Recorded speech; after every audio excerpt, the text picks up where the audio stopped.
আপনারা অভিযান চালাইছেন, যে অভিযানের বিষয়ে একটু জানতে চাচ্ছি। আমি হাওলাদার মোহাম্মদ সিরাজুল ইসলাম, পরিদর্শক মাদকদ্রব্য নিয়ন্ত্রণ জেলা জেলা কনস্ট্রাক্টের বরিশালে কর্মরত আছি। এক গোপন সংখ্যায় ভিত্তিতে অদ্য 5/8/2025 তারিখ জানতে পারি যে কুখ্যাত মাদক ব্যবসায়ী কমলা বেগম তার রসুলপুরস্থ বাসভবনে প্রচুর পরিমাণে গাঁজা এবং ইয়াবা মজুদ আছে।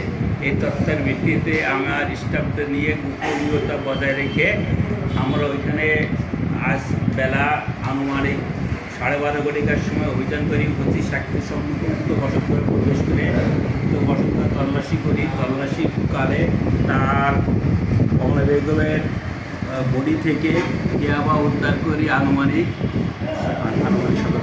50 পিস, এবং তারপরে তার স্বীকারোক্তি আমাদের দেখানোর মধ্যে অন্যান্য স্থান তল্লাশি করে 1 কেজি গাঁজা এবং আরও 144 পিস ইয়াবা উদ্ধার করি। এবং মোট 194 পিস ইয়াবা আজকের অভিযানে কমলার হেফাজত থেকে উদ্ধার সম্ভব হয়, এবং মোট গাঁজার পরিমাণ হচ্ছে 1 কেজি।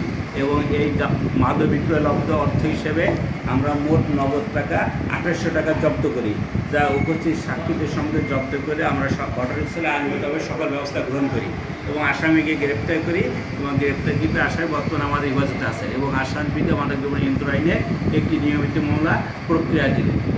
ঠিক আছে, থ্যাংক ইউ।